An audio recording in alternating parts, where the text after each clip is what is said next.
So hey guys what's up, welcome back to our own channel. तो आज हम लोग कंप्लीट करने वाले हैं हमारा विस्तस बुक का last chapter, that is memories of childhood का part 2, we to are human beings, written by Bama. तो देखो, इस चैप्टर का पार्ट 1 यानी कि the cutting of my long hairs, वो भी वीडियो मैंने बना रखा है जिसका लिंक आपको डिस्क्रिप्शन में मिल जाएगा। तो वो भी वीडियो आप इसके बाद या फिर इससे पहले देख सकते हो, फर्क नहीं पड़ता क्योंकि दोनों स्टोरीज अलग है, दोनों के ऑथर भी अलग है, बट देखना जरूर। तो इस वीडियो की जो ऑथर है उनका नाम है बामा, एंड ये उनका एक्चुअल नाम नहीं है, ये उनका पेन नेम है। तो जो हमारी ऑथर है वो बेसिकली एक तमिल दलित वुमेन है जो कि एक रोमन कैथोलिक फैमिली से बिलोंग करती है। उनके 3 मेजर वर्क्स है, जिसमें से कि एक तो उनका ऑटोबायोग्राफी है जिसका नाम है करुकू, जो कि 1992 में पब्लिश हुआ था। दूसरा एक नॉवेल है जिसका नाम संगति है जो कि 1994 में पब्लिश हुआ था। एंड थर्ड, इन्होंने 1996 में एक बुक पब्लिश किया था जिसका नाम था किसम्बुकरन, जो कि एक कलेक्शन था बहुत सारी शॉर्ट स्टोरीज का। एंड आज जो हम स्टोरी पढ़ने वाले है, we to are human beings, ये उन्हीं का बुक मींस उन्हीं की एक ऑटोबायोग्राफी करुकू का एक छोटा सा पार्ट है। अब यार थोड़ा सा मिस्टेक जरूर हो सकता है क्योंकि ये एक तमिल वर्ड है एंड मैं नॉर्थ से बिलोंग करता हूँ, सो करुकू या कुरुकू जो भी है एडजस्ट करना। तो ये जो वर्ड है करुकू, इसका मतलब होता है पल्मायरा लीव्स, जो कि एक बहुत ही शार्प लीफ होता है एंड इसका स्ट्रक्चर एक तलवार के जैसा होता है। तो चलिए फिर अब इस चैप्टर के एक्सप्लेनेशन को स्टार्ट करते हैं, बट उससे पहले अगर आप हमारे चैनल में न्यू हो एंड ऐसे ही और एनिमेटेड वीडियोस देखना चाहते हो तो आप हमारे चैनल को सब्सक्राइब कर लेना। तो ये चैप्टर कुछ यूं स्टार्ट होता है। तो बामा बताती है कि जब वो 3rd क्लास में थी ना, तो ऐसे लोग ओपनली अनटचेबिलिटी के बारे में बात नहीं करते थे और ना ही उनको अच्छे से अनटचेबिलिटी का मतलब पता था। हालांकि मैंने अनटचेबिलिटी को देखा था, इसे फील भी किया था एंड इससे ह्यूमिलेट भी हुई थी मैं, मतलब कि लोगों ने मुझे फील कराया था, मुझे जताया था कि मैं एक अनटचेबल हूँ। तो इससे हमें पता चलता है कि जो हमारी ऑथर है वो भी एक अनटचेबल कम्युनिटी से बिलोंग करती है। फिर वो बताती है कि एक बार जब वो स्कूल से वापस आ रही थी तो उनके शोल्डर में एक बैग लटका हुआ था। वो बैग बहुत पुराना था एंड मुझे स्कूल से घर जाने में बस 10 मिनट लगते हैं, बट एक्चुअल में मुझे 30 मिनट लग जाते थे क्योंकि आमतौर पे मैं आधा से 1 घंटा वहाँ पर बस उस स्ट्रीट में घूमा करती थी। मतलब कि स्कूल से लौटते समय जब बामा जी को कुछ इंटरेस्टिंग दिखता था तो वो उसे देखने लगती थी आराम से बैठ के, एंड वो आराम से एकदम घूमते फिरते अपने घर जाती थी। उन्हें रोड पे जितने भी नोविटीज एंड ऑडिटीज दिखती थी ना, नोविटीज का मतलब जो नई नई चीजें हैं एंड ऑडिटीज का मतलब जो बहुत अजीब है, वियर्ड है, तो वो उन्हें आराम से बैठ के या फिर खड़े होकर के बट आराम से देखा करती थी। उतने ही आराम से जितने आराम से तुम इंस्टा के रील्स को स्क्रॉल करते हो बिना टाइम का परवाह किए। खैर वो सब छोड़ते हैं एंड अपने टॉपिक में वापस आते हैं। फिर यहाँ पर बामा जी एग्जाम्पल भी बताई है कि कभी कभी उन्हें जो रोड पे जो करतब दिखाते हैं बंदर, वो उनको दिख जाता था तो वो वहाँ पर रुक के आराम से उसको देखने लगती थी। फिर कभी कभी उन्हें सांप और सपेरा दिख जाता था, जो सपेरा है वो सांप को नचाता है। एंड उस दिन जब वो अपने स्कूल से घर आ रही थी तो उन्हें एक साइकिलिस्ट भी दिखता है जो लगातार 3 दिन से साइकिल चला रहा था एंड लोग उसे मोटिवेटेड रखने के लिए उसके शर्ट में बहुत सारे पैसे को भी पिन कर देते थे। थोड़े और आगे जाने पर उनको बड़ा सा स्पिनिंग व्हील भी दिखता है जो होता है ना मेला में लगा हुआ होता है, जिसमें चढ़ने पे चक्कर आता है। या फिर तुम लोगों को नहीं भी आता हो बता देना कमेंट सेक्शन में, जब तुम लोग चढ़े थे फर्स्ट टाइम तो फर्स्ट टाइम तुम्हारा एक्सपीरियंस कैसा था उस जायंट व्हील में। थोड़े और आगे जाने पर उन्हें मरियाता टेम्पल दिखता था एंड इस टेम्पल का खास बात यह है कि उस टेम्पल में बहुत सारी बड़ी बड़ी बेल्स भी टंगी हुई होती थी एंड उस टेम्पल में पोंगल एज अ प्रसाद सर्व किया जाता था। थोड़े और आगे जाने पर एक मछली का दुकान था, एक फिश शॉप था जो कि गांधी जी की मूर्ति के जस्ट नीचे था। थोड़े और आगे जाने पर मिठाइयों का दुकान एंड उससे ही सटा समोसा कचौड़ी का दुकान, मतलब कि फ्राइड स्नैक्स का दुकान, एंड वैसे ही बहुत सारे दुकान भी थे वहाँ पर। फिर वो नोटिस करती है स्ट्रीट लाइट को जो कि ब्लू कलर से वायलेट कलर में चेंज हो रहा था। फिर थोड़ा और आगे जाने के बाद बामा जी देखती है कि एक ट्राइबल कम्युनिटी है जिसका नाम है नारी कुर्वम हंटर जिप्सी, एंड उस कम्युनिटी के लोगों के पास केज के अंदर लेमूर्स थे। लेमूर्स बेसिकली एक ब्लैक एंड व्हाइट कलर का जानवर होता है एंड वो लोग निडल्स बेच रहे थे, क्ले बीड्स बेच रहे थे एंड उस कम्युनिटी के कुछ लोग instrument for cleaning out years, मतलब कि कान को साफ करने का औजार को बेच रहे थे। इसके बाद बामा जी कहती है oh I can go on and on, मतलब कि यहाँ पर बहुत सारा चीज बताने लायक है, यहाँ पर बहुत सारी चीजें हैं जिसको मैं बताते जाऊंगी बट फिर भी ये खत्म नहीं होगा एंड ये सारी चीजें मुझे घर जल्दी जाने से रोकती थी एंड इसीलिए बामा जी को घर जाने में 10 मिनट के बजाय कभी कभी आधा घंटा एंड कभी कभी तो 1 घंटा भी लग जाता था। फिर बामा जी ये भी बताती है कि जो पॉलिटिकल पार्टीज थी वो कभी कभी वहाँ पर स्टेज भी ऑर्गेनाइज करवा देती थी जिससे वो लोग माइक के थ्रू लोगों से बात करते थे, भाषण देते थे, और कभी कभी तो स्ट्रीट प्लेज, पपेट शो ये सब भी ऑर्गेनाइज हो जाया करता था। और कभी कभी तो वो स्टंटबाजी वाला शो भी ऑर्गेनाइज कर दिया जाता था जहाँ पर कुछ नहीं होता, बस लोग स्टंट करते रहते थे एंड हमेशा वहाँ पे कुछ ना कुछ होते ही रहता था, जिससे जो बामा जी है वो एंटरटेन होती थी एंड घर जाने में लेट हो जाती थी। और अगर फिर भी हम लोग मान ले कि किसी दिन वहाँ पर ये सारा जो भी एंटरटेनमेंट का सोर्स है वो ना हो, तो फिर भी रास्ते में बहुत सारे कॉफी क्लब्स आते थे, जिसमें जो वेटर्स थे वो कॉफी को ठंडा करने के लिए उसको बहुत ऊपर से ऐसे नीचे उछालते थे। एक हाथ से कॉफी को उठाते थे, ऊपर ले जाते थे एंड दूसरे टम्बलर में उसको फिर पोर करते थे। एंड वहीं कुछ होटल्स भी थे जहाँ पर जो वेटर्स थे वो ऑनियन को बहुत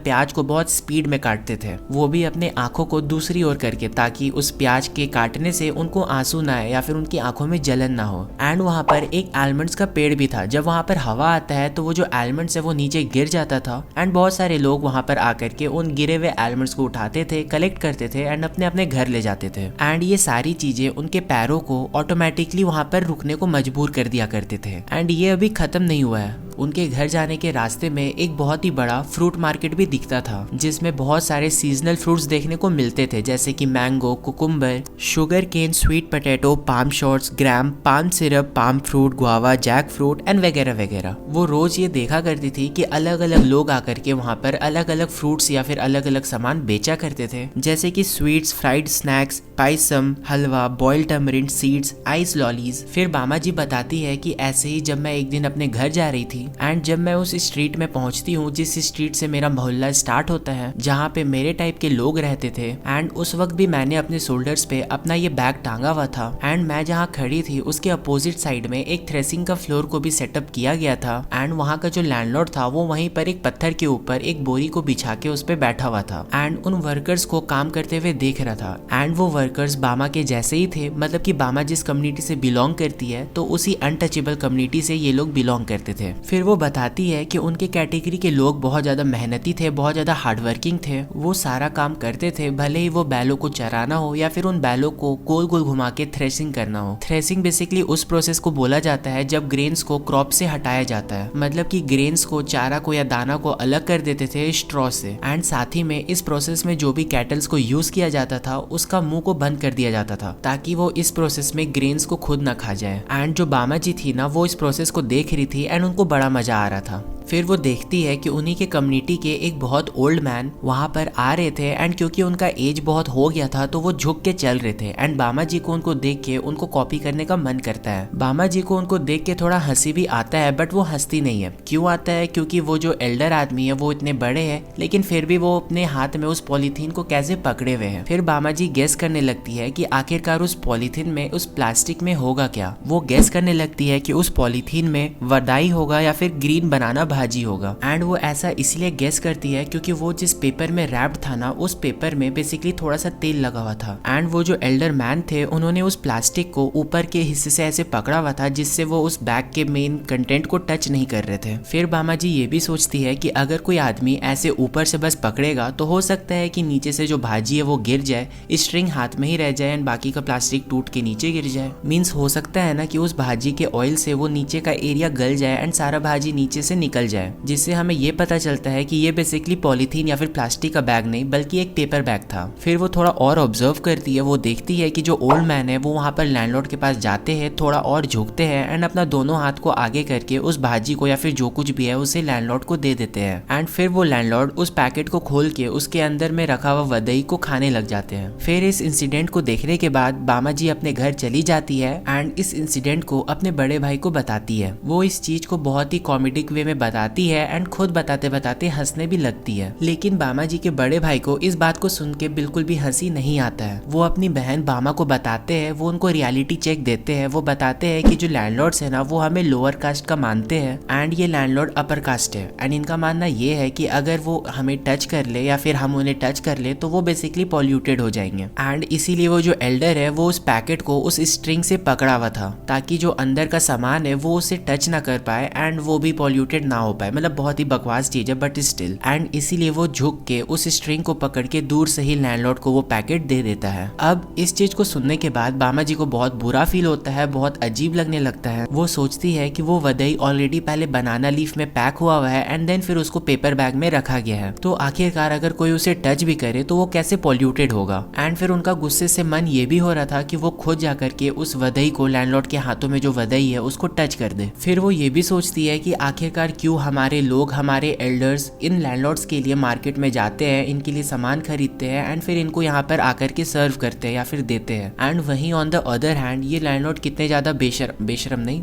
ये कितने ज्यादा क्रूएल होते हैं। ये बस अपना हुकूमत चलाते हैं एंड कुछ ना कुछ खाते ठूसते रहते हैं। एंड ये सब थॉट्स उनको बहुत ज्यादा गुस्सा दिला रहा था। वो कहती है कि हाँ, इनके पास ज्यादा पैसा है, इन्होंने 4 पैसा ज्यादा कमाया है, लेकिन क्या इनके अंदर ह्यूमन फीलिंग्स नहीं है? हम भी आखिरकार ह्यूमन बींग्स ही है एंड हम भी अच्छे से ट्रीट होना डिजर्व करते हैं। हमारे लोगों को, इन फेलोज के लिए कभी भी फ्री का काम नहीं करना चाहिए। हम फ्री में तो काम नहीं करते हैं, हम जाते हैं इनकी खेतों में काम करते हैं, बहुत मेहनत करते हैं, फिर जाकर के हमें कुछ पैसा मिलता है, वेजेस मिलता है। हमें इतना ही तक सीमित रहना चाहिए एंड हमें इनके लिए कोई एक्स्ट्रा काम करने का जरूरत भी नहीं है। इसके बाद भामा जी हमें बताती है कि उनके जो बड़े भाई थे ना, वो यूनिवर्सिटी में पढ़ते थे, जो कि छुट्टी में वहां पर आए थे एंड वो पास वाले विलेज के लाइब्रेरी में जाते आते रहते थे उन बुक्स को पढ़ने के लिए, बुक्स बोरो करने के लिए। एंड फिर वो ऐसे ही लाइब्रेरी से बुक को बोरो करके आ रहे थे एंड तभी एक लैंडलॉर्ड वहां पर आता है एंड उनसे पूछता है कि आपका नाम क्या है, क्योंकि उस लैंडलॉर्ड ने उनको पहली बार देखा था एंड उन्हें मेरे बड़े भाई काफी अनफेमिलियर सा लगते हैं। और फिर मेरे बड़े भाई उनको अपना नाम बताते हैं, जिसके बाद इमीडिएटली वो लैंडलॉर्ड पूछता है कि आप किस स्ट्रीट में रहते हैं। एंड वो लैंडलॉर्ड का मकसद बस ये जानना था कि वो किस कास्ट से बिलोंग करते हैं, अपर कास्ट या फिर लोअर कास्ट। एंड वो अगर लोअर कास्ट का होता है तो वो उसे बुरी तरीके से ट्रीट करेगा। एंड फिर भामा जी के बड़े भाई भामा जी को ये भी बताते हैं कि हम जिस कम्युनिटी से बिलोंग करते हैं, जो हमारा अनटचेबिलिटी है, उसके कारण हमें समाज में कभी भी इज्जत नहीं मिलेगा, हमें अपना डिग्निटी भी नहीं मिलेगा एंड हमें इन सब चीजों से दूर रखा जाएगा एंड बस एक ही चीज कहा जाएगा जो कि है अनटचेबल। लेकिन अगर हम अच्छे से पढ़ते हैं, अच्छे से एजुकेटेड हो जाते हैं, तो हम इन सभी लोगों का माइंडसेट को चेंज कर सकते हैं। एंड इसीलिए उनके बड़े भाई उनको कहते हैं कि तुम भी जितना हो सके उतना पढ़ो, अच्छे से पढ़ो एंड जितना हो सके उतना नॉलेज को लो। एंड अगर तुम पढ़ने में अच्छे होगे तो लोग खुद आएंगे तुम्हारे पास एंड तुमसे बातें करेंगे एंड तुमसे कुछ ना कुछ वो सीखना भी चाहेंगे। एंड ये जितनी भी चीजें उनके बड़े भाई अनंत ने उनसे कहा, ये उनके अंदर एक बहुत ही डीप इंप्रेशन को छोड़ता है। बाय द वे अनंत भामा जी के बड़े भाई का नाम है। एंड फिर उस दिन के बाद से भामा जी बहुत मेहनत करती है, वो बहुत अच्छे से पढ़ती है एंड वो अपने क्लास में फर्स्ट भी आती है। एंड इसी रीजन के कारण से मेरे बहुत सारे दोस्त भी बन जाते हैं। एंड इसी के साथ जो हमारी ऑथर है वो हमें ये मैसेज देना चाहती है कि hard work, smart work and determination के साथ हम कुछ भी अचीव कर सकते हैं। एंड चाहे अगर सामने वाला इंसान अभी हमारे रिस्पेक्ट नहीं कर रहा हो, बट अगर हम अपनी मेहनत से, अपनी काबिलियत के दम पे कुछ अचीव कर लेते हैं तो वो ऑटोमेटिकली हमें रिस्पेक्ट देगा। एंड वो हमें रिस्पेक्ट दे या फिर ना दे, इससे कोई फर्क नहीं पड़ता, हम खुद में ही बहुत अच्छा फील करेंगे एंड हमारे पास किसी भी चीज की कमी नहीं होगी, ना ही पैसों की, ना ही लोगों की, ना ही किसी भी चीजों की। एंड हमें किसी के भी सामने झुकना नहीं पड़ेगा। एंड इसी के साथ हमारी ये जो प्यारा सा चैप्टर है वो खत्म होता है। तो उम्मीद है आपको ये चैप्टर का एक्सप्लेनेशन पसंद आया होगा। एंड इसी के साथ हमारा पूरा क्लास 12 का एनिमेटेड सीरीज यहाँ पर खत्म होता है। मैंने फ्लेमिंगो एंड विस्तास के सारे चैप्टर्स एकदम एनिमेटेड फॉर्म में अपलोड कर दिया है। एंड अगर आपको वो वीडियो देखना है या फिर कोई भी चैप्टर देखना है तो आप सिंपली हमारे चैनल में जाओ, क्लास 12 का प्लेलिस्ट को खोलो एंड वहां से आप कोई भी वीडियो को देख सकते हो। तो मिलते हैं किसी अगले वीडियो में, तब तक के लिए bye bye, take care and हाँ, थैंक्स फॉर वॉचिंग।